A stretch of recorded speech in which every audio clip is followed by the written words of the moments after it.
భారత బ్యాంకింగ్ నియంత్రణ చట్టాన్ని 1934లో ప్రకటించినారు. ఈ చట్టం ప్రకారం ఎప్పుడైతే చట్టం వచ్చిందో 1935 ఏప్రిల్ 1న దెన్ కోల్కతా ప్రధాన కార్యాలయముగా 5 కోట్ల రూపాయల అధీకృత మూలధనంతో ఆర్బీఐని ఏర్పాటు చేసినారండి. ఆర్బీఐ స్థాపన.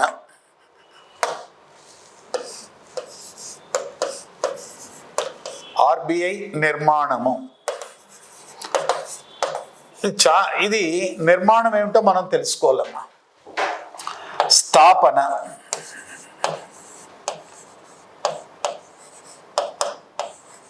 స్థాపన వచ్చేసి 1/4/1935న స్థాపించినారు. Okay right. ఆ రోజు head quarter Calcutta. Then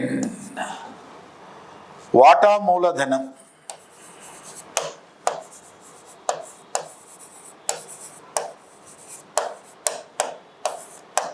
rupees 5 కోట్లు. దీంట్లో ప్రైవేట్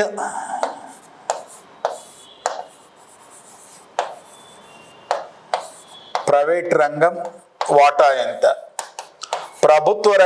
ప్రభుత్వం వాటా ఎంత. దీని వాటాదారుల బ్యాంక్ అని ఎందుకు అంటారంటే దిట్ ఈస్ ద రీజన్ అండి. Okay right. 5 రూపాయలు చొప్పున 5 లక్షల వాటాలు ఏర్పడి 2.78 కోట్లు విదేశాల వాళ్ళవండి. రూపీస్ 2.78 కోట్లు. తర్వాత 2.22 కోట్లు గవర్నమెంట్ వంటి. దెన్ ఒక్కొక్క దాని ఫేస్ వాల్యూ వచ్చేసి రూపీస్ 100. సో అందువల్ల దీన్ని ఏమంటారంటే వాటాదారుల బ్యాంక్ అని అంటారు. వాటాదారుల బ్యాంక్ అని పిలుస్తారు. Reserve bank of India.